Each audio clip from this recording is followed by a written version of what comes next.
It turns out the scariest part of the dystopian future in Terry Gilliam's Brazil isn't the bureaucratic capitalistic police state it presents, but the lack of duct and tubing management. Lowly government worker Sam Lowry dreams of a brighter future in his dead-end life when he encounters a woman named Jill, who he keeps seeing in his dreams.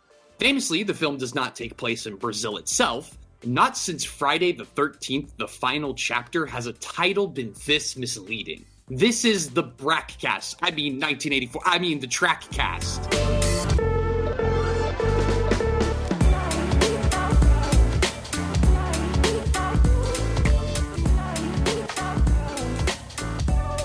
Sorry, a fly got into the machine when I was typing that up for you, so it put the T as a B instead. I'm so sorry. Oh no, don't worry about that. Paperwork error. Yeah, it's just a clerical error. Yeah, sorry. Nothing we can do. Well, yeah, no, it's tough. I just want to welcome everybody to another episode of today's review of Assorted Cinema, otherwise known as the TRACcast. I am one of your hosts, Trevor.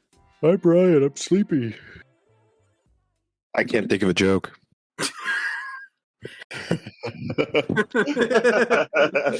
And I'm Christian. And here we are with another episode. Today we are talking about Terry Gilliam's Brazil. If you haven't seen the film, we are definitely going to talk spoilers, of course, just as a warning. I don't know. As we often do, as we are wont to do. I guess I feel like I should over-explain things more right now because of all the bureaucrat nature of things and rules that we got to impose. We want to be very clear so that our clients are not coming to us with complaints when it's clearly written that we will talk spoilers, we will give our opinions, and they are correct. Yeah, and as always, we really appreciate a like, a follow. This is on platforms right now, so you're listening to it, and however you can engage with us, we would really love to engage with you guys, with our audience, so please let us know. And if you have any questions, you can also send us an email if you want to send us questions or fan mail to traccastpod@gmail.com. I like that you gave the name before you made sure. That's the market quality you get here. I had so much confidence in our branding that that it made sense. So I just wanted to, but I did want to double check for anybody who did want to reach out. traccastpod@gmail.com. And you can find us on all sorts of social medias. We're on Letterboxd, where you can find all of our reviews and such and films that we've seen, so you can follow along with our long history. Yeah, I know a bunch of us in this podcast do really like to keep up with Oscar stuff, write funny reviews on Letterboxd, and all in all, just have a good, fun time around cinema, if you will. I mean, so fun story about that. Wait, no, I think I'm repeating myself from the previous podcast where I thought that my coworker Ryan was our Ryan, and I was wow, Ryan, you've watched a bunch of foreign films recently, from Philippines, and didn't realize it was my. I'm watching kaiju films. Right. I wouldn't say that. Yeah. So I'm watching the kaiju films. Shout out to Ryan at work. If you're listening, shout out to Ryan. We got your number. We got your number, Ryan. Listen. If anyone made it past the Southland Tales episode, you're lifelong listeners for sure. So I mean, yeah, you're an OG. You're an OG for sure. I feel like I've talked a lot. How about Ryan? Ryan, what about you? What's been going on? Recently watched. I don't want to date this, but White Lotus season 3 just premiered recently. At time of recording, that just premiered. Yeah. It is a wacky start. Yeah, nothing crazy has happened, but just I don't know. The siblings there's something up. It's another one of those classic White Lotus setups, which I've always appreciated, to be honest, because you know what to expect, but then you still don't know what to expect at all. Even though you get a preview of what happens at the end. Let's see if they get a capture of lightning in a bottle again. Yeah. Right, what made you decide to watch such an old show that came out 5,000-6,000 years ago? I don't know. Sorry, cut that out. I missed your movie. I watched. Did you sneeze? Yeah, Mr. Movie. I watched Captain America. I watched Captain America. New World Order. That's not what it's called now. It was called New World Order, though. It was, yeah. Yeah, Brave New World. It was fine. It's the general consensus I've heard. I'm still so sad that like such a wonderful actor is so pigeonholed in like a terrible script. Yeah, it's kind of fucked up. It's kind of fucked up, and Yeah. he does perform really well. I like Anthony Mackie. Yeah, Anthony Mackie's fantastic. Harrison Ford is Harrison Ford. That's basically it. He's like, "Why do you tell me about the Red Hulk? What's his motivation?" Who is he? Is he handsome? Does he crash planes? I was Indiana Jones. I don't care. What's new with Christian? On my end, nothing too crazy new that I can think of. I guess just again, not to date this. Just been keeping up with Severance. That's been very, very good. Yeah. Continues to be. I mean, I was a little worried between the wait between season 1 and if they could follow it up with 2. But it's been fantastic. It's been like it's one of those shows that you watch and you're like, God, prestige TV is back, baby. Like it's so well crafted and there's so many good little moments. And they do enough to kind of answer some stuff, but also keep some mystery. It's great. It's fantastic. If you haven't even seen Severance season 1, go binge all that right now, and go binge Severance season 2 because it's probably done by the time this is coming out. Yeah, but yeah, no, Severance is great as always.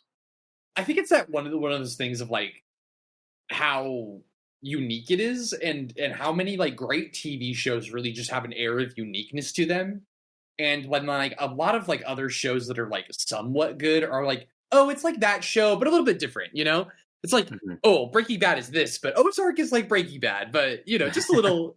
Just a Missouri, more human. Severance is really good because it has such a good hook. It has such a good, interesting concept. You can kind of go in a lot of different directions with it, and there's still weirdness and there's still bizarre questions that need to be answered, and hopefully they'll be answered by the time it ends. But no, it's really good. I was talking to Alex about how like it. What was I gonna? Oh my! Train left the station. Holy moly! Just right out of there. You're more focused on the movie we're going to talk about. Then you switched to your innie for the pod. Oh no! I was talking to Alex about how it's really interesting that like The Office is one of like the most like famous comedy like show, or like one of the best comedy shows that's ever been on television, and it's like it just kind of takes place in an office, right? And that's like the whole thing of it. And it's like the mundanity of that, and it plays around with that. But like Severance is like so kind of funny in the way that it like plays off of that almost a little bit. That's all I'll say. But no, I agree. Yeah, the monotony of work, the tirelessness of corporatization or corporate America. Just like the machine of it all. I mean, like, would you say that like Severance gets like a stamp of approval from you, Christian? I would say it gets stamped, notarized, signed in triplicate, passed along. I'm definitely going up to my boss, going like, "Sir, sign this, please. It's approved. It's good. It's good. It's based. It's epic. It's amazing."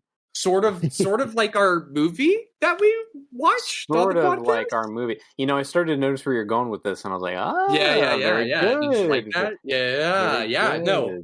Let's crack the shell, I guess. Here, let's peek into the dreams of one. Let's get stuck in the typewriter. One would say. Yeah, let's get stuck in the typewriter here. If Terry Gilliam's 1985 movie Brazil, that was the movie that we are going to be reviewing as a piece of assorted cinema. The movie that you picked. You picked this film. Yes. This is your pick. This is your draft pick.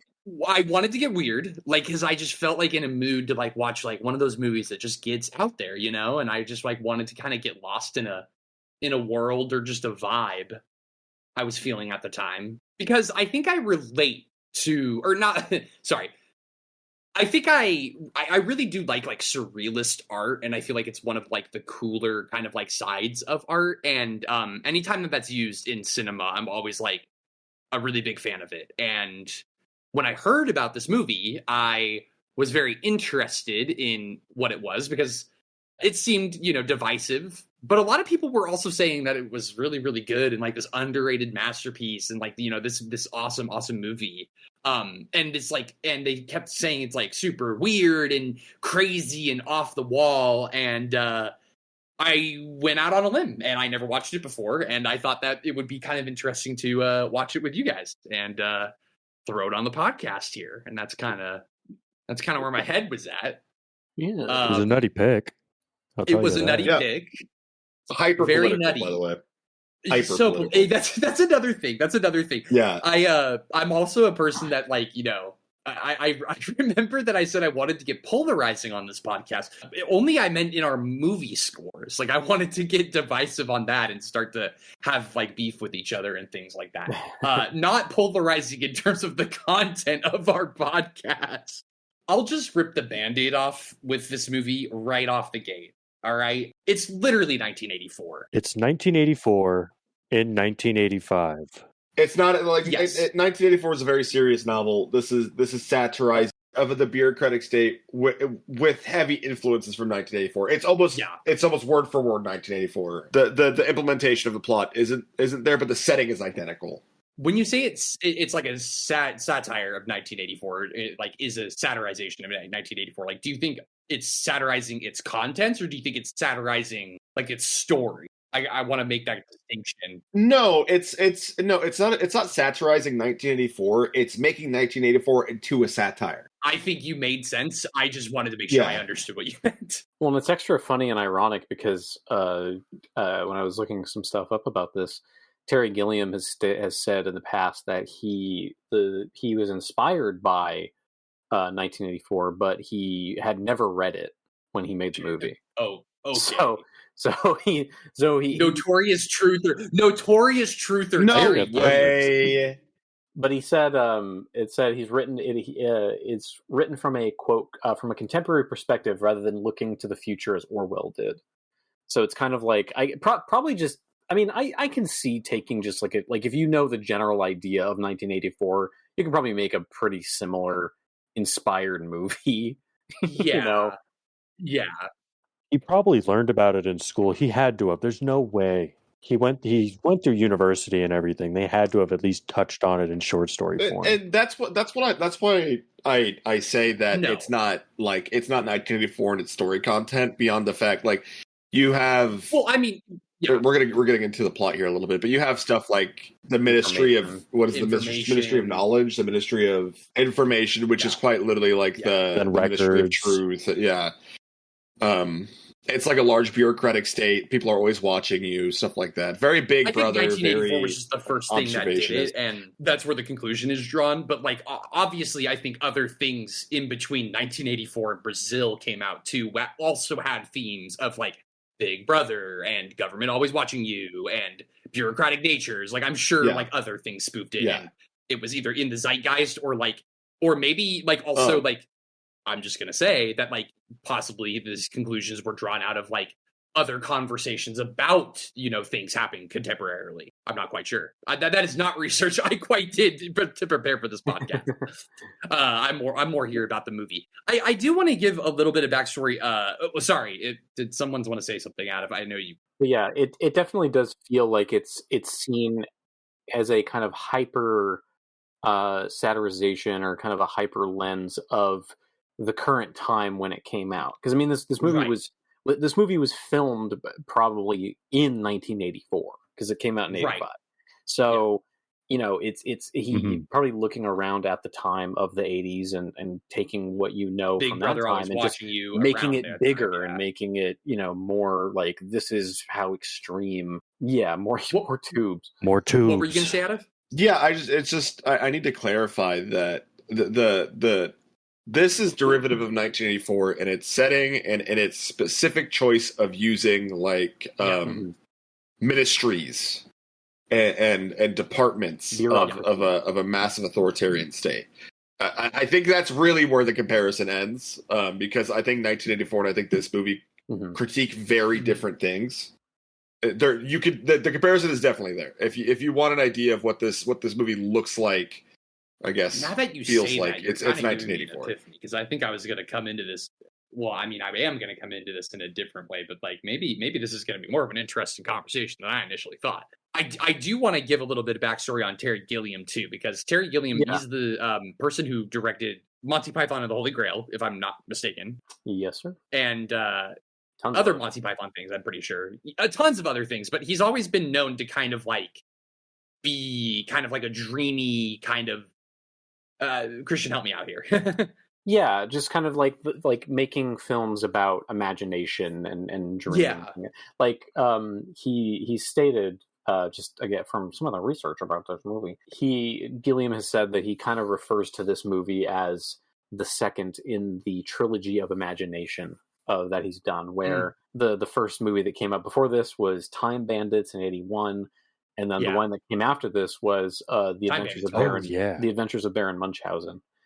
I've never seen that, but I've heard it's crazy. And he stated that they're all kind of about, like, I've heard of that. Quote, the craziness of our awkwardly ordered society and the desire to escape it through whatever means possible.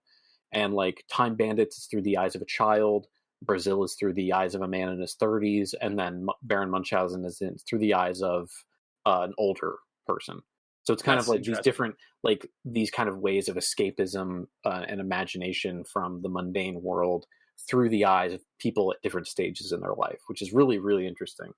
I'm gonna have to watch Baron Munchausen because I've seen Time Bandits and now Brazil. So, but yeah, so I think that kind of informs a lot of the choices and I guess kind of the thesis of the movie in some ways. Yeah. Especially making the main character like a guy in his 30s, you know, working as a government worker, you know, like in the 80s.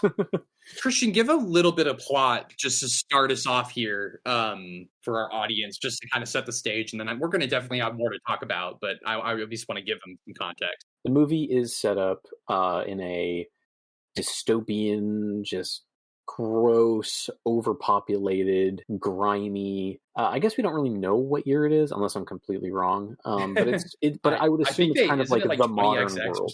20, yeah, it's like Mega Man rules. But it's this decrepit society that is controlled by bureaucracy and a totalitarian, you know, watchful government.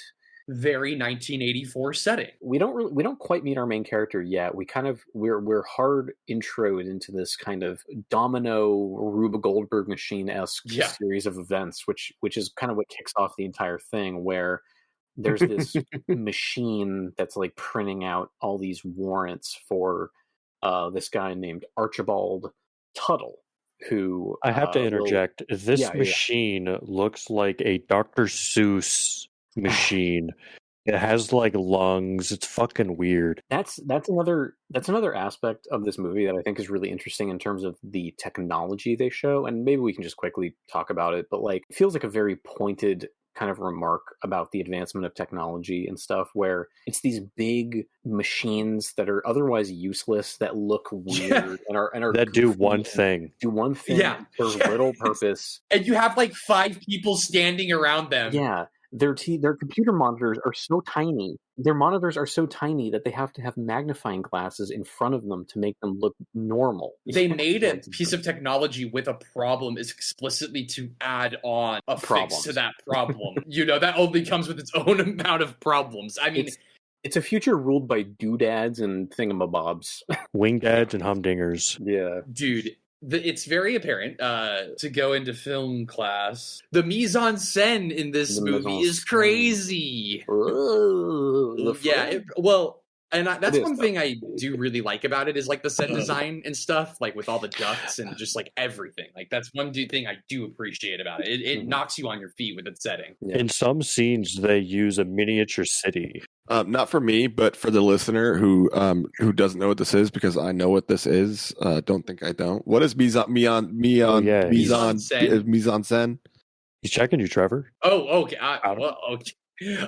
Mise-en-scène is like what you see on the screen and how it relates to like the plot and characters of the story. It's like how props and sets are set up. So it's like set dressing itself. It's like the set, yeah. Yes. So it's like if like it's things that aren't told you that inform things about the character. So like if there's an ashtray that's full of cigarettes, like, okay, that tells me they're a heavy smoker, stuff like that. Oh, that's cool. So like Marvel movies have fucking terrible. It's very bad. More modern movies have terrible. Because they don't want to. It's all green screened, right? So it's. Oh yeah, it's all green screened. It's all to serve it's man standing in front of green screen backdrop. I feel like the monitors, only times green screened. mise en scène in a Marvel movie was when like Loki's scepter was in the Avengers and doing its own thing in the background when they were talking about something else. Like that's the only piece I think of mise en scène. World building with set design. Yeah. Exactly. It nails it on the head. I apologize for just assuming that environmental storytelling in movies. There we go. No, I knew what it was, but I just wanted to make sure the history check for Trevor. That's knowledge fair. check. That's fair. I apologize.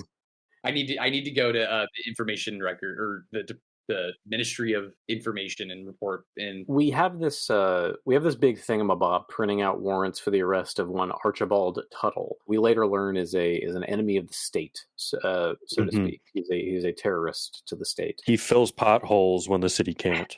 Yeah, exactly. He literally he does just good things for his community. And he has a kill on sight from the government. There's a fly that this guy's trying to kill in this It's room, like scientist. and he smashes it, and then the fly lands in the machine, and it accidentally prints out the warrant to say Archibald Buttle instead of Tuttle. One little mistake sets off so many issues. So many things. So what that does is apparently, miraculously, there is an Archibald Buttle living in the city. That causes the state police to literally Looney Tunes saw their way through the ceiling. We have a warrant for your arrest of Archibald Buttle's house, and then they put him in a bag and then take him away on a few days before Christmas. By the way, this is right before Christmas. Oh yeah, this whole movie. This is technically a Christmas movie. I mean, if you really want to push it. And his family is mortified. They're like, "Oh my god, my house." Yeah, they're traumatized. Merry Christmas. I also just want to say SWAT that when they cut this in. hole in the ceiling, I would just want to make the aside now that throughout the whole movie, because you visit this apartment a couple times, the hole never gets patched, and they have a crew. There's a scene where they have a crew come to fix the hole, but it's just a centimeter shy of actually being the right size, and it just falls through again, and then you never coming back and fix it. It's so whoops, we got to redo the process. You got to file another complaint. Yeah. Well, they cut through the ceiling of the Buttle household, but it is also the floor of the upstairs neighbor, a woman named Jill, who is very important. She's a main character of sorts. But we don't see her till later. We don't. Well, we do kind of one see of those. Her because, well, now you see her now, but I just mean we don't. We also see her. We also see her in the next scene, because the next scene we're suddenly in the dream of one Sam Lowry, because we don't know it's a dream, but all of a sudden we cut and there's this winged angelic warrior of light who's flying through the sky peacefully and on majestically. Freedom, majestically. This is where the movie kind of gets some of its, it's so trippy and weird and so crazy and wild. When I heard this movie was absurdist, maybe I've just seen a lot of weird shit. I didn't think this was that crazy of a movie. I am probably crazy right for behind you. No, it is. I'm right behind you. Maybe this was weird for 85, but I don't think this movie was that weird. All the old people watching this in the theater in their prime, they saw Frankenstein, and they were like, "What the fuck?" And so they're like, "This is just stupid and weird." This is coming from the generation that saw that train in the stop motion picture and freaked the fuck out. Yeah, they ran away from the train heading towards the camera. I've seen so many people say it's an underrated masterpiece, despite everything that's going on the screen. But whatever's going on the screen is not all that crazy that I've never ever seen before, or mind blowing. And I would argue that plenty of directors before this and plenty after have done weirder and more kind of inventive things. Yeah. Not to say that there isn't nothing here. Yeah. It's just that, it's not the overhyped craziness that I think people made it out to be. Sorry. To the credit of the film as well, this movie is obviously deeply influential.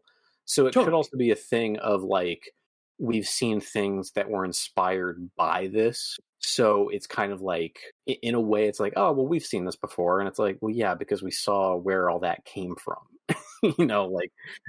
It's inspired by it. That's how movies work. I guess just to like tell our audience to just like flat out that this is one dream scene of many. There's a lot, and as it goes on, they get, there's like a B plot of this like dream of like him and his character and it like mirrors the movie. Right, it mirrors kind of what's happening in the movie in the real world, and that's kind of like the whole deal of it all. So we might jump around a lot here in terms of like what's real and what's not, but that's kind of also what the movie's about.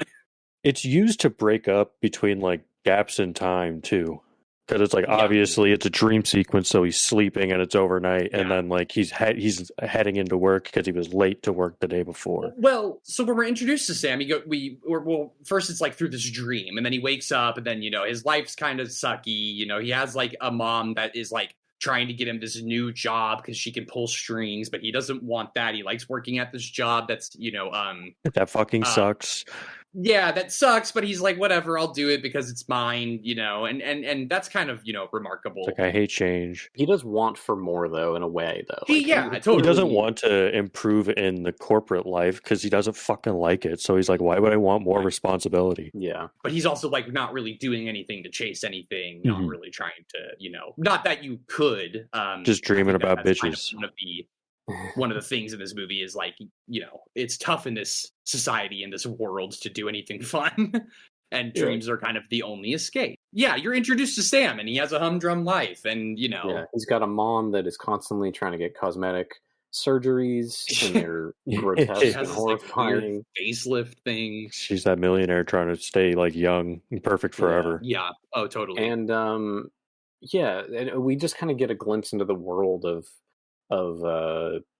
gross ass buildings and air ducts and tubes that go everywhere and lots of ducts and air tubes. And I'm glad I was vindicated by this, because when I was watching this movie the first time with you guys, I made a note and I was like, this looks a lot like Tim Burton's Batman's Gotham, and he's very much inspired by this movie in terms of the architecture of the city and in terms of how Gotham looks in that movie. That's so interesting. The like very Art Deco-y. But like, there we go. Industrial, these kind of like sweeping, like unrealistic shots of skyscrapers and stuff. It's really cool. But I was like, damn. I was like, oh, okay, that's where that came from. And he starts to get and he starts to kind of have his world changed when he notices Jill is at the desk for the Ministry of Information, trying to get information on where Mr. Buttle is. Her neighbor was taken away. That's right. He was arrested in the beginning of the movie. I think we missed that little part when we started talking about the Looney Tunes story. He was arrested and traumatizing for the children. And Sam is immediately like smitten with her because she looks exactly like the angelic woman from his dreams. She has shorter hair. The one from the dreams has much longer hair. But it's the same woman. It's the same. He doesn't really say it, but like it's very clear that he almost sees her like his key out of all this, because he's like, this has to mean something. Meeting her, like I must be destined to meet her, and maybe I can live this fantasy or whatever. Like maybe I could fly. Maybe I can. Maybe And she's been trying to like get in contact to try to find where Mr. Buttle is for the wife. And she gets just to talk about Jill for a second. Oh yeah. Well, I was gonna say that like that's the whole thing, is that like Jill is introduced us as like a character who is a little bit more anti-establishment than probably any of the other characters in the movie, and then she's branded a terrorist.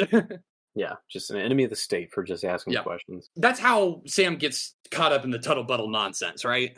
He does kind of, because there's that, and then he goes back to his apartment. Doesn't his work also get like a thing with the Buttle Tuttle thing? He tries to give her a check, Like, hey, here's a receipt. They discover the error and they're like, shit, well, now we have to go pay her off That's or right. whatever. That's right. But the Tuttle aspect comes in when he goes back home and he realizes his air conditioning doesn't work. He calls the service people, which are like, I guess, City like services. government city services, which you have to use, apparently. And they're not very helpful.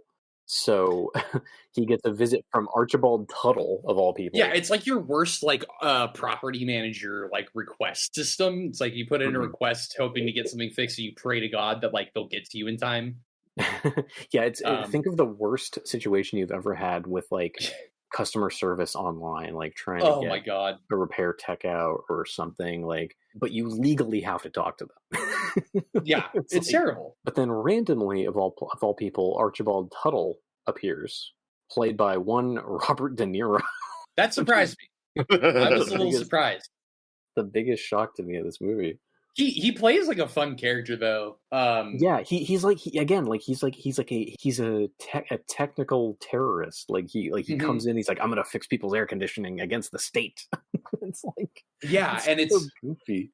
It's so, and he's like a Mission Impossible character. He is dressed like a spy, yeah, with like the. Let me ask you guys: do you think Tuttle, this character specifically, is real? Because there's a lot of. I wanted to talk about this. Yeah, let's talk about it. This is my conclusion, I think Tuttle is a real person, but I don't think Sam ever has talked to him, if that makes any like clear, because the whole movie starts off with we need a warrant for Archibald Tuttle, right? Like clearly he exists outside of Sam's like perspective, I guess. Every time Archibald Tuttle is on screen, he is only talking to Sam. As far as I remember, maybe I'm completely wrong. There's this in this part where he's introduced, there's actually a little thing that happens where like city services actually comes to fix it. Sam has like Tuttle being like, you gotta tell him, like, get him away from here, like you do whatever you can to just get him away. And then he goes out there to like, you know, get him to go away, and it tells him to fill out this like one specific form. They're like, oh, you got us, like we didn't fill out the form, we'll be back later. Then he goes back in to talk with Tuttle. So yeah, just like something for, you know, a little piece. The way I interpreted it was definitely that I took away from it was that he's not literally talking to the real Tuttle. It's more like the newspaper things he's read about him, and kind of using that as like almost like a motivation part of his brain to like go against the state, if that makes any sense. Like it's kind of like it's his Tyler Durden. Yes, exactly. That's hilarious. It's Tyler Durden. His Tuttle Durden. He's just fixing people's air conditioning. Yeah. Do you think that like he actually then modified with like the air conditioning? Because later on, city services comes and they're like, you modified it or whatever. Or do you think that makes sense? Yeah. Yeah, I can see that. Okay. Because my thing is, I think it's real, and I think this part is real. I think this is the only time.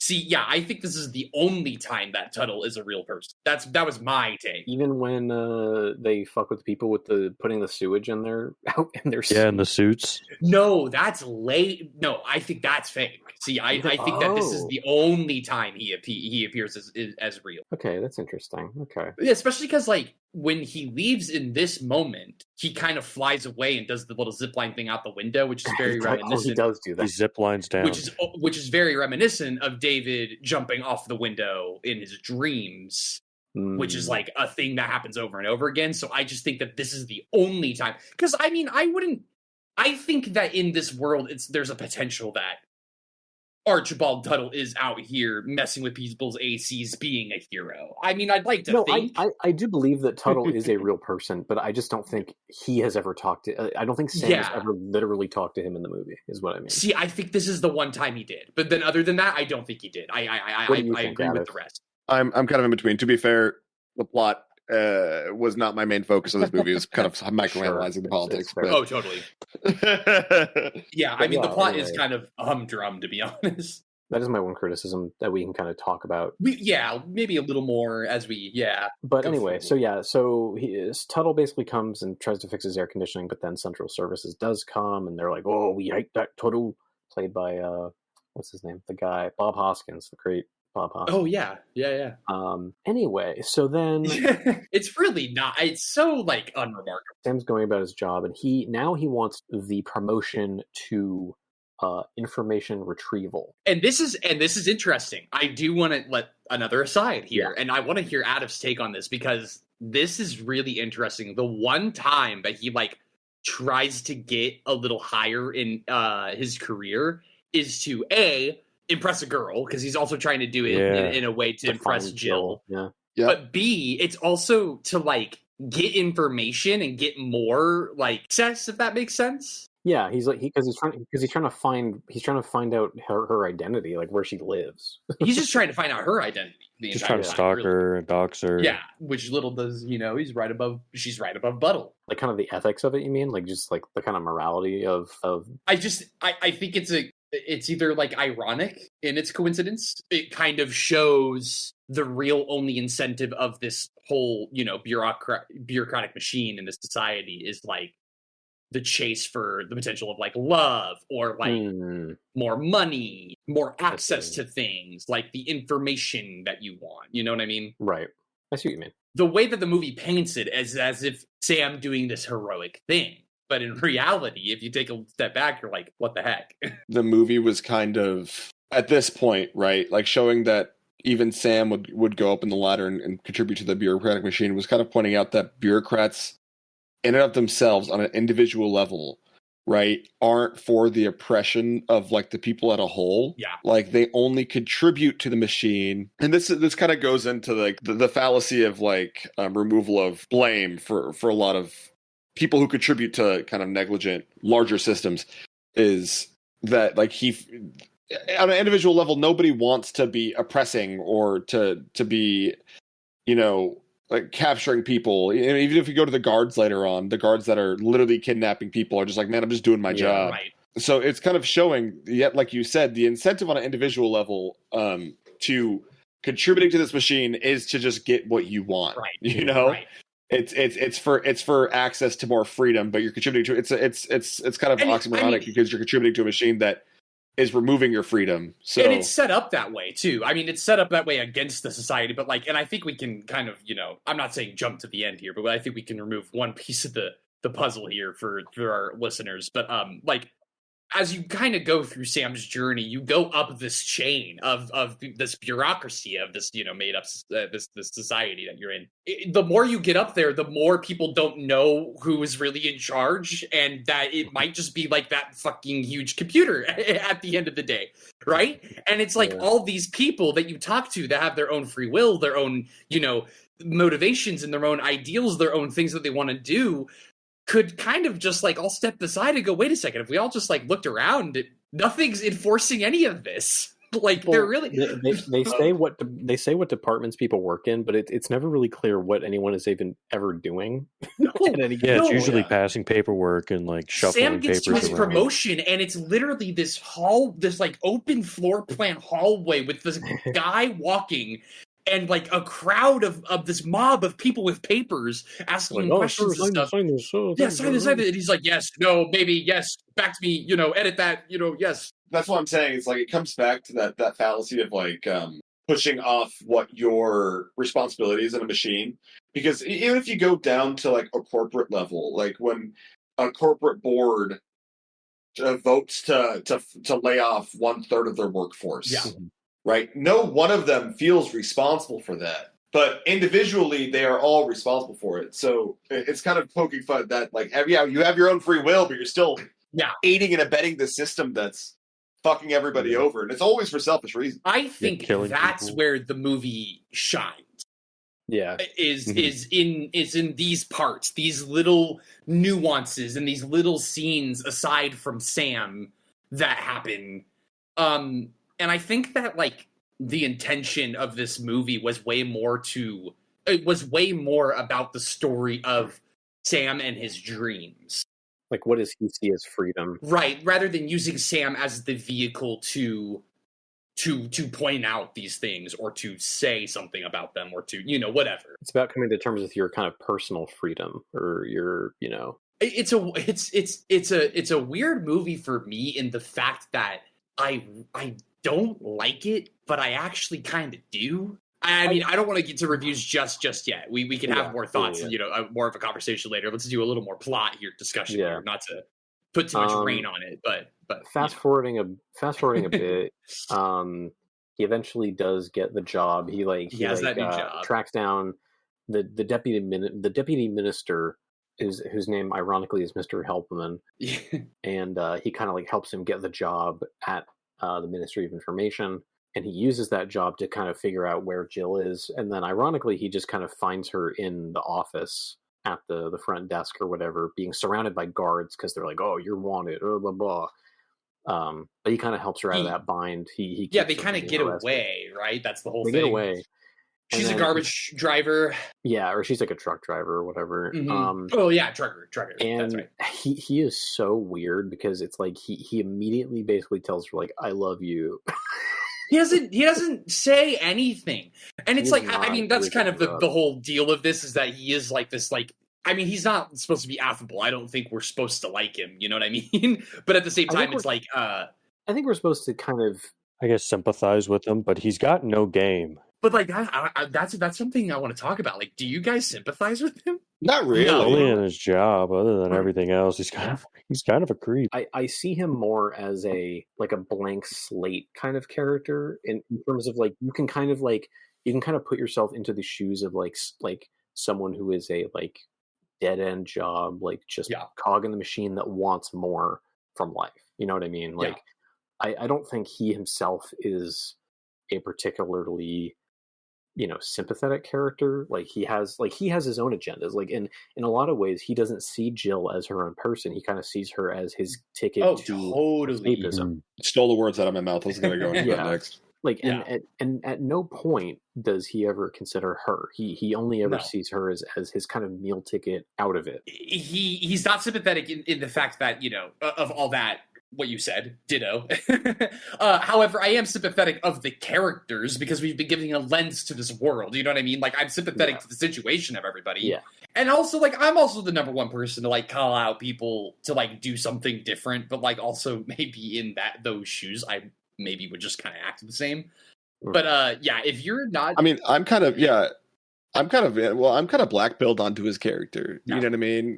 Because, and I don't think he deserves sympathy. I don't think contributing to a machine that actively oppresses somebody else for personal gain is redeemable in any way. Because while you might not be able to individually, change the system, you're still contributing to that system. Right. You could be, I forget her name, the female lead. Jill. You could be a Jill. You know what I mean? You could be that Jill, but instead you're choosing to not be that Jill. And he's not even making decisions within the organization to change how. Because Jill works within the society, but she's not like a part of the whole bureaucracy system. But she's also more active. Exactly.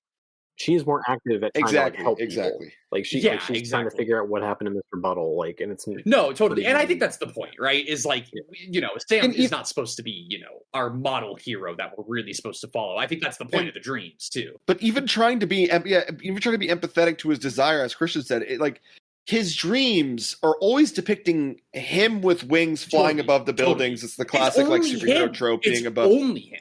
No one else is in. It's literally only him, but then there's the appearance of Jill. But the focus is on him flying around and being free and whatever in the city. And he's like, as long as I get this fucking pussy, I can be free of my shackles. Well, it's crazy too because the city is so huge in the dreams, and it's just this one dude, and it's like, are you really imagining yourself as just one person in this gigantic city?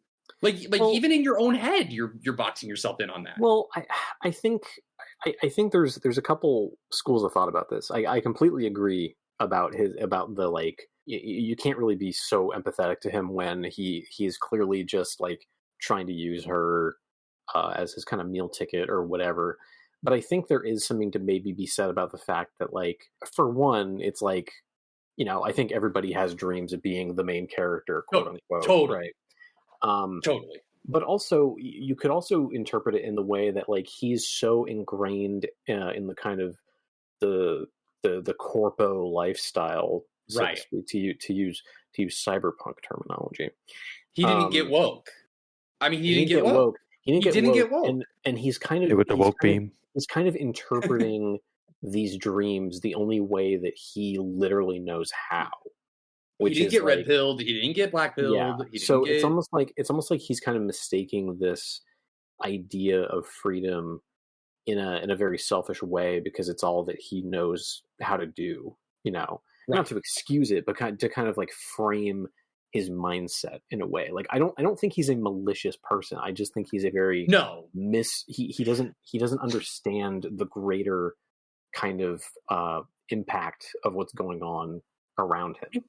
I wouldn't say he's malicious, and definitely I would say he's not guided, whatever the opposite. Not intentionally malicious, I should say. Right, but at the same time, he did try to only get the job just to get Jill's information. That's the one thing.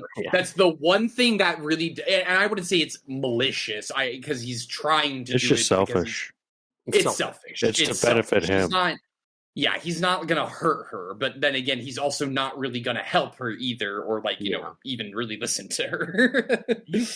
You can make the argument that actively searching for her information, especially with her ties to like the more like freedom oriented people, that could jeopardize her safety, but I don't think that's what the film is going on. No, I mean, you could make that conjecture for sure. And I also don't think that the movie's painting it in a anything he does in a positive light either. No, it doesn't. I definitely think it's meant to be morally murky and kind of gray. That's why I think Sam's real purpose in this movie is the dreams part. And that's really the whole thing between Sam and the movie. Sorry, what were you going to say, Adam? I just kind of see him as pathetic. He is. He is. He's pathetic. Yeah. And I don't have sympathy. Evolution. I feel bad for what happens to him at the end. I mean, nobody should. I mean, I don't know why I'm sympathizing so much. That's like movie character. It doesn't matter. Right? We'll get to that in the end, but we'll get to there. Yeah, we're almost there. Yeah, he gets the job and he does find her, and they kind of spend some time together. This is where like a bunch of just stuff happens between them and the system, right? They go to a mall. And she has a package, and there's by the way, there's like terrorist bombings going around. Terrorist bombings happen randomly, like at dinner, and no one cares. Oh my god! And no one cares. It's just violence that's tolerated. It is kind of. It's like my favorite joke. It's really funny. We should spend it. It's funny, but it's not. God damn! It's not haha funny, but it's not haha funny. It's noticeable that. Because there's two occasions I can specifically think of that highlight them in different ways. So the first time we see it, there's like a bombing, and it kind of goes off at this restaurant where all these rich people are. And you hear news about bombings too. You hear news about it, but yes, none of the rich people seem to care. They're just like, that's every other day, whatever. But it explodes, and then like for a second, it's like. Oh, like, hold on, an explosion just happened, and then everybody is displaced a little bit, and then everyone sits back down and gets back in their seats, and it just starts again. Yeah. There are dead people, by the way. People die. Yeah. Police come in. But the guests that survive and aren't massively injured treat it like a waiter just spilt a glass of water. We're terribly sorry. And then don't they try to this never happened. Don't they try to get the meal comped too? I think so, yeah. Oh yeah, the insanely rich mother. And then at the mall, you see where kind of, I guess, quote unquote, the more kind of common folk are, and you actually see like the victims, and you see how scary it is for them, like kind of the kind of class difference in terms of how they view and see how it affects them, and that's interesting, and how kind of Sam sees that, and he at first assumes Jill is part of it, but she isn't. Yeah. So there's that. Yeah.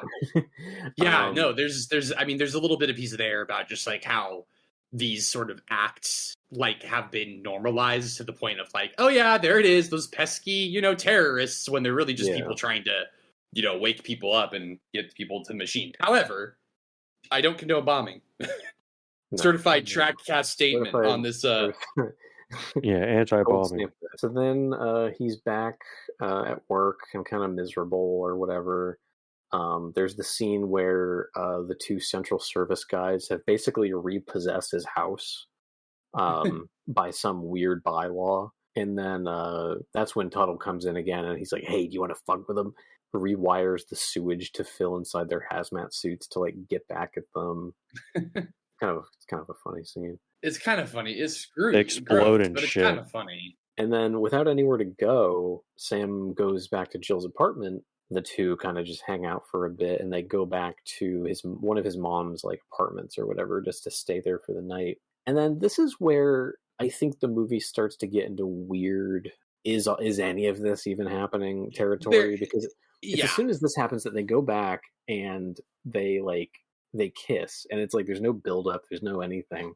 There's no really even indication that she even likes him remotely. Not at all. No. They spent a day together. It's not like... And she's been trying to avoid him half that day. Yeah, exactly. Yeah, she sees him as pathetic and gross. And... She kicks him out of her moving truck. Yeah. She does. So then they're going to like hang out or whatever. And then he's like, wait a minute, I have an idea. And he goes back to work, and he goes and he does something on the computer, and then comes back and he's like, guess what? Because I know you're labeled a terrorist, I put in a fake thing that says you died so that the cops won't come find you. Like, I'm the hero, right? And then she's like, oh my God, I love you so much. Let's have sex. Yep. This to me is the big indicator that as soon as they're at that apartment, this is all in his head. Yeah, it's not real. It has to not be real. However, then we get later on, like, it goes from like being this dream, like this like awesome, all these great stuff happening between him and Jill, and then he gets apprehended by the government because you're not supposed to falsify records of death. Yeah. And and then like that's when he gets tortured, right? That's when he gets the final. He gets tortured by someone he knows. Well, right. For one, we haven't even talked about him. But for one, when they arrest him, it cuts to black and you hear a gunshot. And right. Then it's kind of implied that Jill is shot during this raid or whatever. That's right. And then we get a cut back to him in being questioned by the police and all that. And then eventually, we get to the scene where he's in the chair and he's going to be tortured by his old friend Jacqueline, who we see a couple times prior. He's basically just like some childhood friend of his that like is deep in the system. He kind of admires Jack. He's kind of like who he wants to be. Like, you don't want to improve, you want to stay complacent. I respect that. I envy you.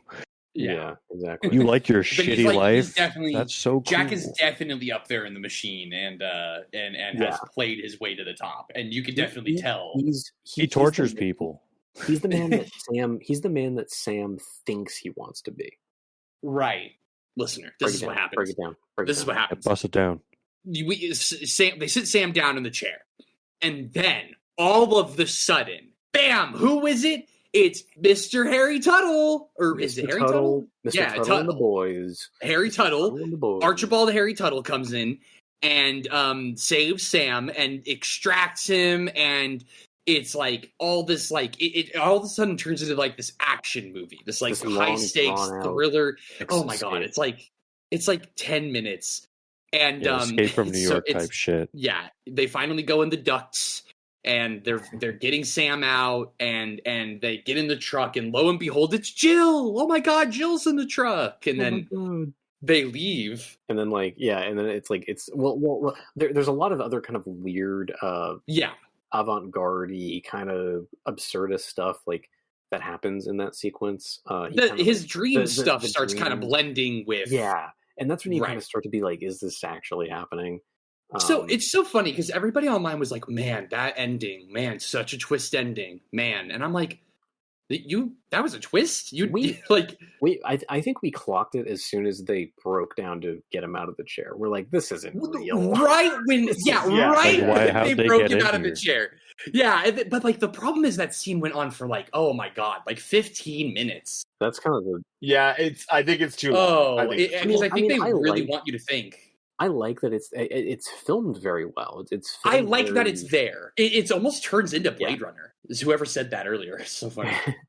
I think that's kind of an overlying problem in the film. Is a lot of things go on too long because it is a pretty long movie. But we can get into that in the review. But So the whole thing happens, and he gets in this truck, and oh my God, Jill's there. She's not dead. Yeah, oh my God, this is amazing. And they drive off and into these beautiful green hills, and they live in this house, and it's happily ever after. And then just hard cut, he's like in a chair, back in the the chair, mumbling to himself. lobotomized. And Mr. Helpman and Jacqueline are there, and they're like, "Oh, he's lost his gourd. He's gone forever. There's no saving him now." Yeah. And then the movie ends on this very haunting image of him just alone in that huge room. I called it Cerebro at one point. It looks like it's this big room, and he's humming the song that the movie's title comes from, Aquarela do Brasil, which I butchered that probably. Oh, yeah. He's humming that song, which is a very famous song from Brazil.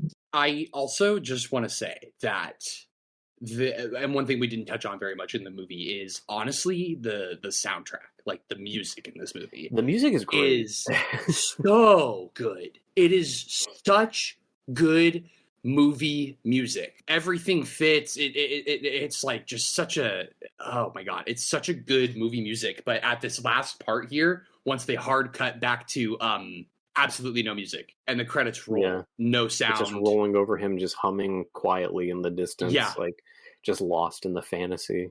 Very, very well done little kind of nods there with the music, especially in the dream parts and the other kind of more like, is this real? Is this not real kind of part? So this is the big question, boys. Like, is this a tragic ending or isn't it? Is it a tragic ending? Because, like, on one hand, it's inherently sad that he's all fucked up and he's going to be imprisoned, or his mind is basically gone. But on the other hand, in his own kind of weird way, he did escape from the system. Oh my god, reverse Matrix? Kind of. It's reverse Matrix. Yeah, but it's like, there's no rave in the cave at the end, though. In a way that, like, that's why you do all the Matrix shit, is to get to the rave in the cave. He is literally messed up for life, but in his mind, he's happy. So it's like, is that truly good? Happy too? Truly happy. You're lobotomized. I think that's just the bad ending. See, yeah, that's the thing. Is like at the end of the day, it's the bad ending, but it's probably the canon ending. Yeah, I mean, I wouldn't consider this like a euthanasia. You know what I mean? This is murder. Yeah. This is capital murder. I think it's tragic. From the thesis of the movie, though, is like, do you think it's kind of saying like, in this world, this is the best you could get? Like, as dark as that might sound, like, is that the best outcome that because in his world he's actually happy. The skies are blue, the grass is green. There's actually color. He got a lot of people killed, and a lot of people died doing way less than he did. Christian, he could be shitting his pants. No, for sure, but he could be happy doing it. I guess, yeah. Or at least I know. But I mean, bringing it up. But then that brings you to the ethical question of like, why work at all when you can just connect to the machine? Yeah, that's think I just think it's an interesting kind of. I mean, like, experience life. Yeah. No, it is. It's a good thought experiment, and I think we should have it. But Christian, I'll talk to you about this for like 5 hours. That's the kind of stuff we're here for. The bonus cut of Brazil, the Brazil edit. I do want to loop back a bit after Christian told me about that song. You guys should read it. Read the English translated lyrics. Oh yeah. Okay. I think this basically confirms that he is he's hallucinating from like the point where, at least the point where he's having sex with her. The song kind of talks of like steps that he goes through. Well, what's so funny too. So I think is that there's the scene earlier when they're at work and all the employees are trying to watch Casablanca, and Casablanca is very much a movie about two people in love trying to escape, of that situation. Another thought experiment. What succinctly do you think this movie is criticizing? Because I've looked at this movie from a couple different angles, and I think I have my own interpretation, but I want to hear what you guys think.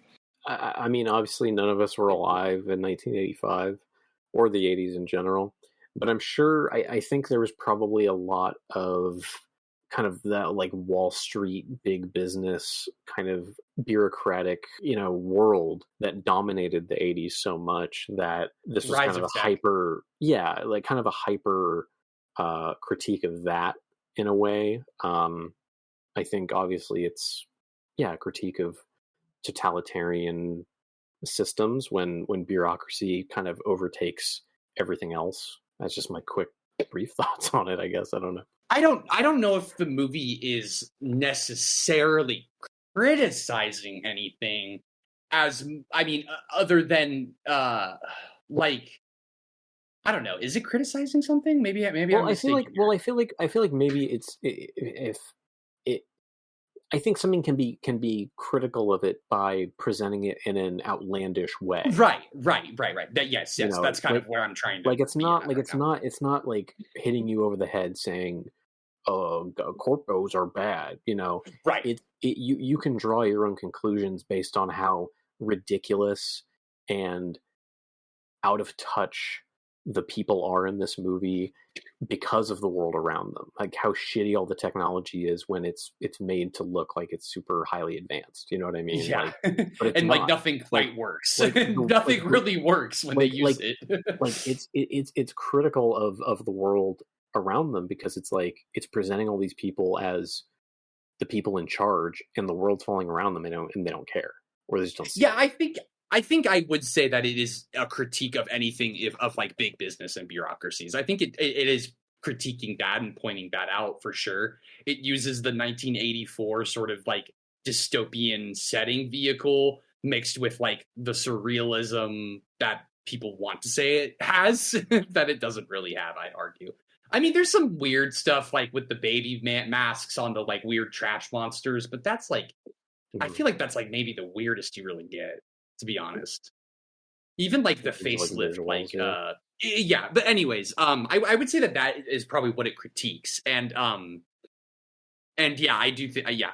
The government has overcomplicated everything in daily life work, because even all the machines, like Trevor said, are over-engineered, and they don't work necessarily. Like nothing really functions in like funny ways, and things are designed weird. The whole movie's like events come off of a fly accidentally getting into a machine and causing a whole string of events to happen. Yeah. True. Like, I wonder if just because it's the 80s and technology at that time is just getting bigger as it's coming into the house, it's still big. So they're like, how big are these machines going to get? But like how it really went for us is things got smaller and thinner and like more disposable. But it's like, even when it comes to different machines, like producing things, we have these gigantic machines that take up so much space and energy that produce like one thing and do only one thing. It's just like an overcomplicating of everything from paperwork to basic functioning objects. A funny little recurring bit that I think also shows kind of like the out of touchness with everybody around him is the fact that people keep giving him this Christmas present, and it's the same little stupid desk oh my toy. God, that's so right. And it's like this like desk toy that's like so like it like it doesn't like when you get to see it at one point in the movie, it doesn't even like really like it is a paperweight, but it's like it doesn't even like do a paperweight good. It dangles away, right? And it's like off level to play with it. Breaks or something. Yeah. It's designed to be played with, but it either topples over and is bad as a paperweight or it breaks. So nothing. Like it's over engineered and it's stupid. Like, it looks fucking dumb and weird, and no one knows what it does. But everybody's buying it and giving it to people. Everyone's buying it because it's like, here, it's the hot new item. I can't stop 3D printing this thing. There's no. It's what the movie doesn't say out loud is where it really shines, and it's almost like it would be better as like the movie itself would be better if it was just all these little vignettes of things, or like if you just maybe saw like the system of things go through the Buttle system. Mm-hmm. Like the Sam, it's so central to the movie, yet it's like. I don't know, because like you don't really like Sam, or I mean I don't know. I didn't really like Sam. I didn't really sympathize with him. I mean, other than just to show us like another piece in the machine, yeah. But like again, you just don't really have an attachment to him. But that's I guess the point is to not really have an attachment to him and just kind of. I think it's just showing the desires of an everyman. Yeah, you know what I mean. I think you're right. He is not. The point is that he is not the main character. He is just a cog. Right. Like he is not. Yeah, he's not the big hero that he wants to be. Doing and he never will be. Yeah, and it kind of also shows just kind of like the unlikability of the everyman. Just it's just a rat looking for its cheese. Oh yeah, cheese and pussy. That's what it is. I just to wrap up the question that I posed, I really do think this movie is critiquing contribution to a system that nobody really understands its mechanism. They're kind of non-cognizant conformity essentially. Yeah. I kind of see what you're getting at, where it's like none of these people are civically minded at all or thinking about another person. Yeah. I think this it's kind of it's without criticism specifically or of left or right politics beyond the observation state. Obviously, I think that, but it doesn't really critique big government and beyond like 1984 observationism isn't good, but it doesn't really critique big government. It doesn't really critique small government. It just critiques contributing to a system in which you don't really understand your place. It doesn't really add anything, and you're not really contributing towards society. You're kind of just living in it, and that is emblematic in the environment because there's a whole bunch of machines around them that do basically nothing. They're just kind of garbage. They're huge, and even you can kind of follow how the whole system topples once something out of place happens. Not the whole system, but how events recur. I do think it's funny. There is the butterfly effect element, but instead of a butterfly, it's a fly. At the same time too, a man got arrested for that, wrongfully, and possibly even killed. He's gonna rot in jail forever. No, he was killed. 100%. He was killed or put in the brain nucleizer. Right. So that's the thing is that I think one thing to acknowledge is just that you're seeing all this and it's the machine, but at the end of the day, there is a human cost. And maybe it goes back to what Christian was saying about how true happiness maybe comes from just being completely ignorant and just not acknowledging anything and just living in your own bubble. And that is a dark kind of ending. I mean, that is to say that in this circumstance, he's not, it's kind of funny because I think there's, me and Aref want the ending where he realizes his civic duty to help other people and starts trying to petition government or something. But the ending we got is him getting lobotomized and keeping in that sort of happy state. And in a way, he did get what he always got. He was selfish. He got what he wanted in his head, but he's also nothing's going to change. A vegetable. He's gonna be a vegetable. A vegetable. The question is, fellas, is how does this all land for you guys? I was really worried about this pick going in, and I think I was rightfully worried. Not that I didn't think we couldn't, talk about it, but more just along the lines of I didn't know if there was really a conversation here, and I'm glad there is. It's just more of as a movie, unfortunately, give him a score. I don't know if I would say that everything lands the way it should. I think that's kind of apparent, in my critiques for the movie. The more we talk about it, the more I have an appreciation for it, and the way that it's kind of brought us to the table on a lot of these different ideas, and I really do like that. I just wonder, guys, do you guys think it landed strong, or do you think that this was kind of nearly 3 hours of just kind of humdrum? Well, what do you think? Why don't you summarize and then we'll kick it off. Score, and then we'll go down the line. All right. Let's take our time with this one. Let's take our time with this one. Yeah. Or you guys don't have to. And I want to hear a little bit more. I think there's more to talk about this in terms of critiquing it as a movie. The movie's let's just talk about it.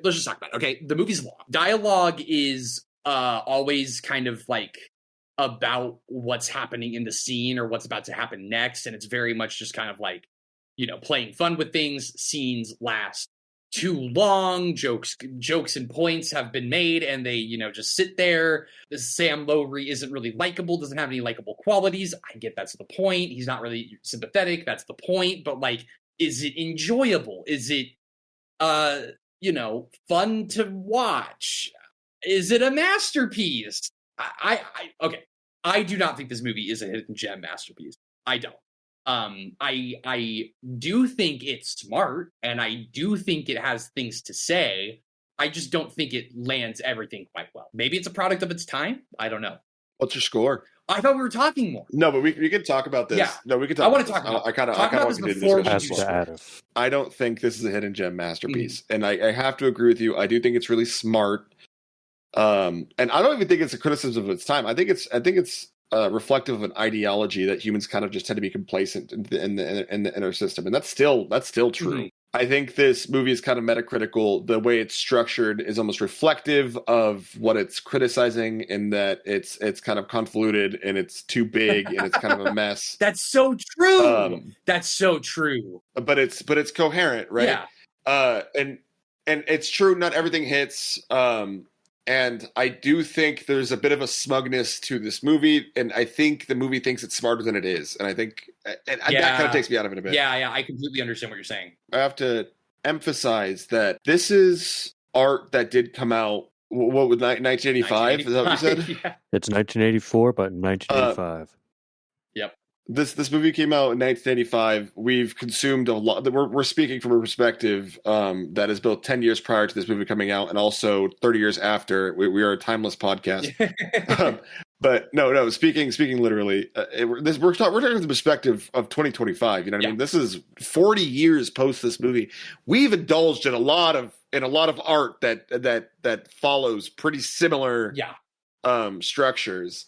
Criticizing different things, maybe a little bit more pointed, or criticizes the same things in my mind ways that we've already been seen and have seen done to death in other ways. Exactly. So I'm like, I can't really see this as like a hidden gem masterpiece. Yeah. But maybe it is. Maybe looking historically at it when it came out, maybe there is influence there. It's kind of like Blade Runner for me. You know what I mean? Where it's like I was going to make that comparison. Yeah, like it feels like I'm not a huge fan of the original Blade Runner, but I have to respect it because I've seen a lot of things before I saw Blade Runner that I liked, and I'm like, I know they took it from that. Right, totally. And now, time for the review. I'll break it down first. All right, this is the BRACcast, the Brazil cast. We're going nice to the trot. We're going down to the southern hemisphere, indulging in some nice equator water. Yeah, equator water. That nice warm water that gets hit by the sun. Guys, I think this movie, before I give my score, was overhyped for me. Especially because I was on a mission to kind of get into a world that I could lose myself in. Unfortunately, I think that this world of Brazil is a little bit too close. Not a little bit too close, but it has a lot of similarities to the world that we live in. I didn't get the escapism fantasy I wanted, even in the dreams. However, what I got was this really interesting sort of piece of art that has a lot to say, that has a interesting vehicle that you may or may not have seen before. However, not everything lands, and I do think it's a little bit long of a movie. I think, like I said, scenes are just a little bit too lengthy, while already getting the point across. So, man, this is tough. Like, this is one of our longer recording sessions, but at the same time, it's like, I didn't love the movie so much. I'm going to give this a Trevor decent 6. I'm going to give it a decent 6. I think that shocked me. I don't know. No, I changed it. It's gonna be 4. It's gonna be a 4. It's gonna be a legit 4. It's gonna be a legit 4. A 4. Damn. No. I changed it again. No, I changed it again. Influenced by his reaction. Just pick a letter and stick to it. Number, not letter. Fuck hell. The number I pick is 6 because I do really like a lot of what you see in the movie. I think that there's a lot to be said about the cinematography, the way that he's plays with editing. The music is insanely good. The acting and performances are also great. Like, the way that Robert De Niro comes in and kind of like shatters the illusion of everything is like quite interesting. And that's like his whole deal, is that he's like a breath of fresh air in this like crazy movie. So there's a lot to like. The story, however, I think is a little bit falls flat. So I think that that's where it takes a lot of hits for me. But what you're seeing and the things it has to say, I think, are really, really interesting. The world is interesting, but again, that kind of goes into like the set dressing and the mise en scène, like we spoke about earlier. Yeah, a certified Trevor 6. I'm going to hand it over to Ryan. I like this movie just because of the set design. They use miniatures, not only a city and like environments. They have miniature figures like the zipline scene. We clocked that right away. Right. We're like, that's a toy. That was so cool. Oh, like, that's a little toy on a zipline.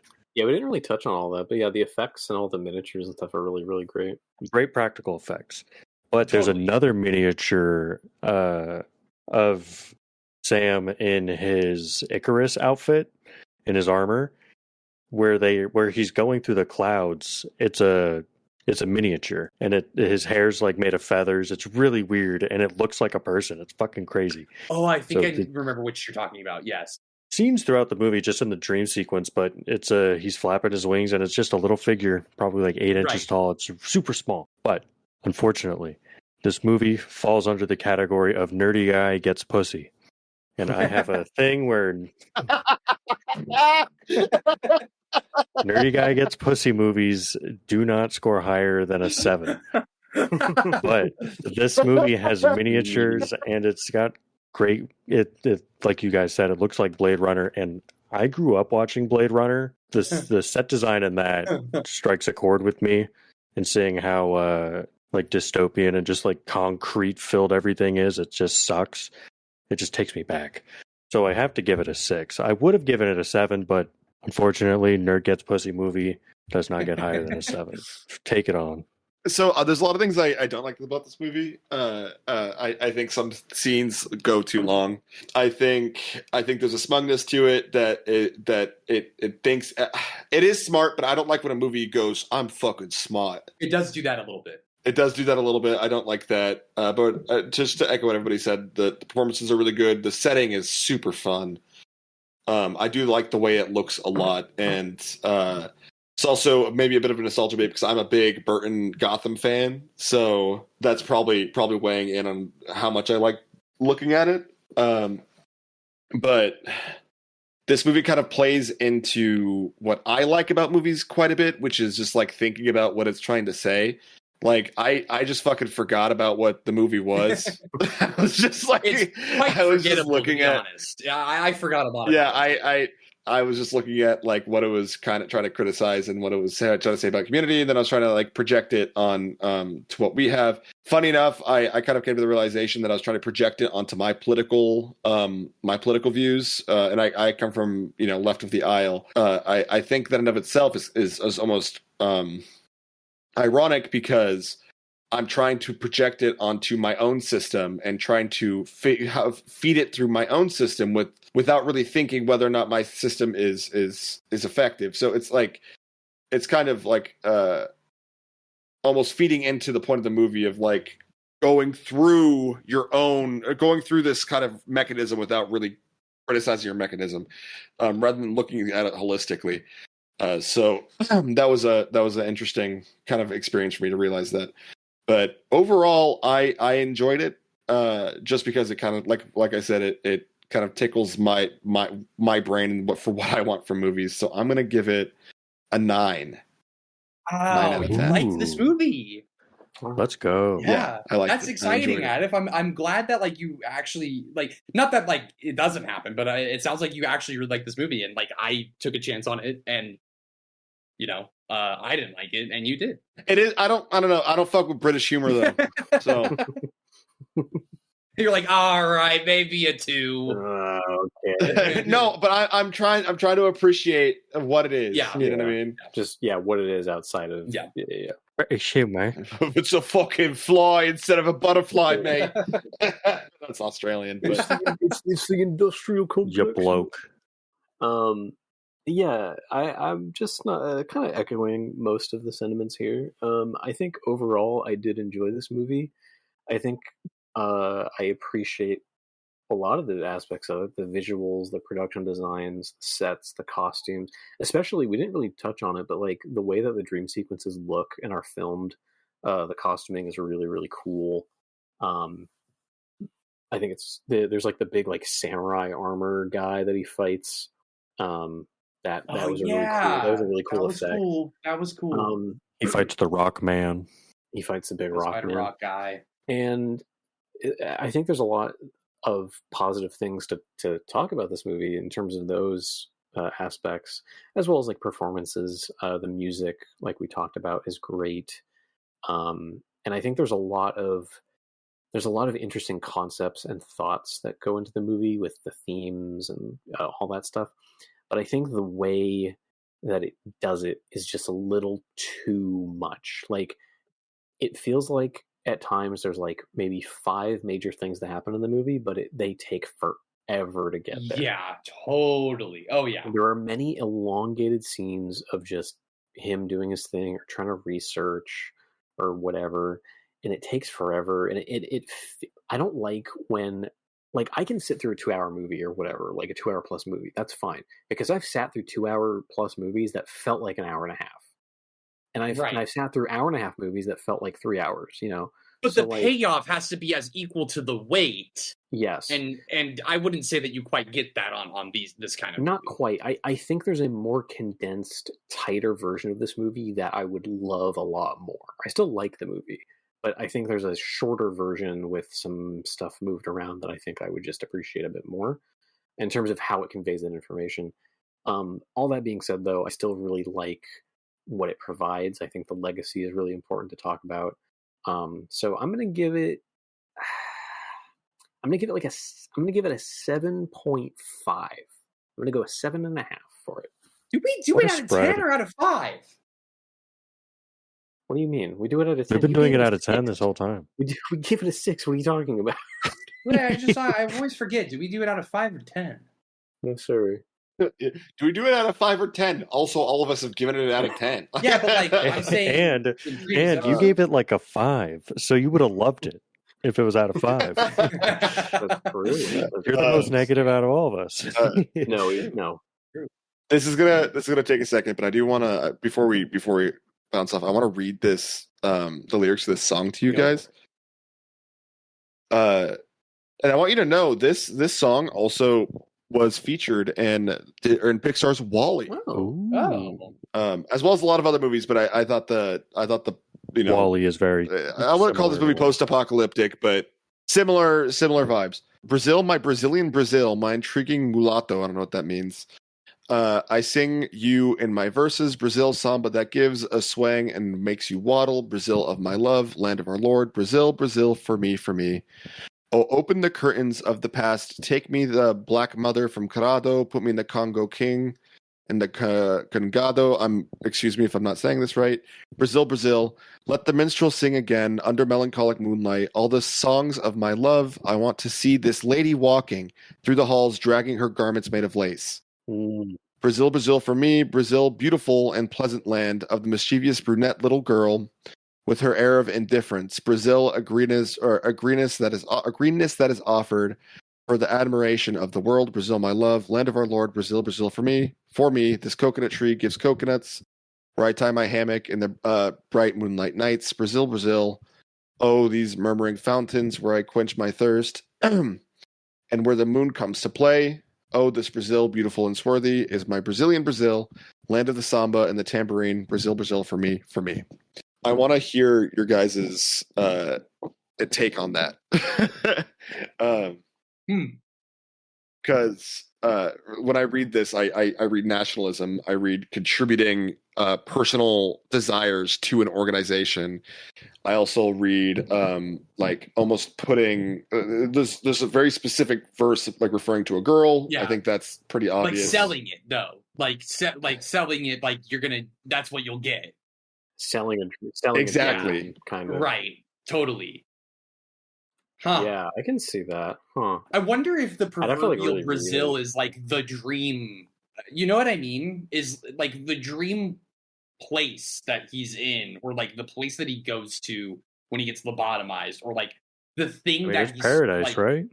Right, I guess so. Right? Yeah. Is that kind of? I think that's paradise. it. And like, but instead of attributing it to the objects or the the objects or the desires or whatever he seeks that he attributes to freedom, he attributes to a location, to a conglomerate, to a thing. That truly has no meaning. I mean, yes, it's a country, but like, what is a country?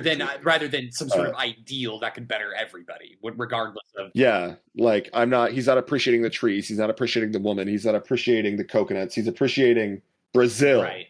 I think also the usage, the constant kind of use of the lyric, like Brazil for me, like my Brazil, like my kind of like adds to like the selfish kind of desires of Sam to escape in that way.